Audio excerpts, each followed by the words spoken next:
There is no question that by Saturday, or whenever the thing was winding up, and we were standing in the park and we were chanting "The whole world is watching," there was no question that we had a sense that it had been and was an important, dramatic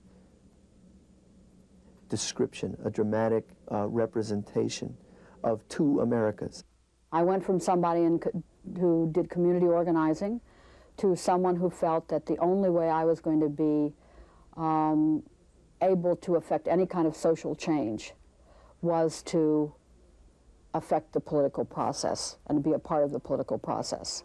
The difference between what happened then and why I don't think of what happened now is because those of us who were out there on the streets are now inside the halls of power, and so we won't get as upset about it. You got different type of policemen too.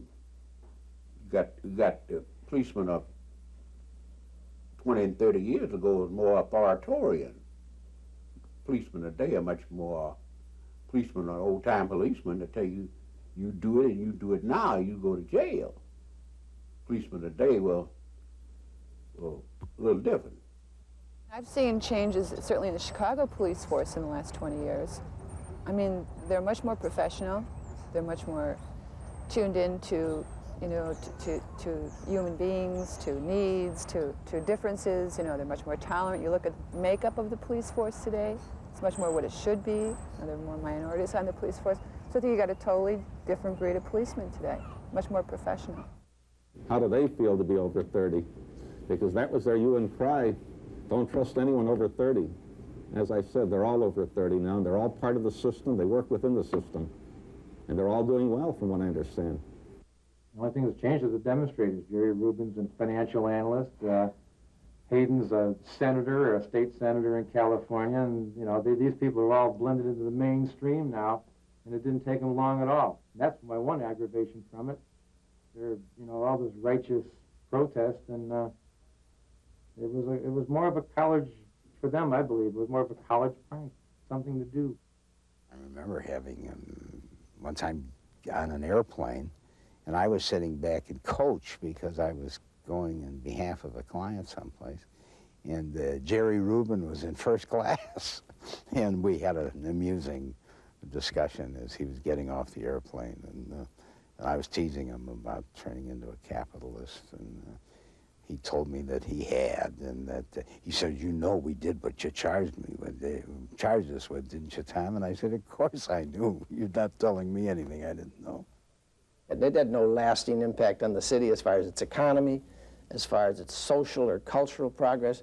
Whatever faults or credits the city has at this point cannot be traced to what happened in 1968.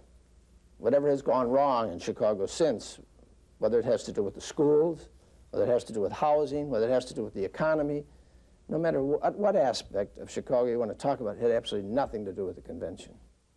You're doing a 20-year documentary. I'd say in another 20, we're only going to be a footnote.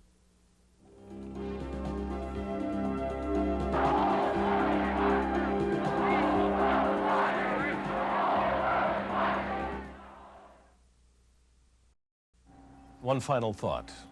During all the violence surrounding the Democratic Convention that week here in Chicago, no one was killed. By contrast, Pentagon records say that 343 Americans were killed that week in Vietnam. I'm Bill Kurtis. Good night.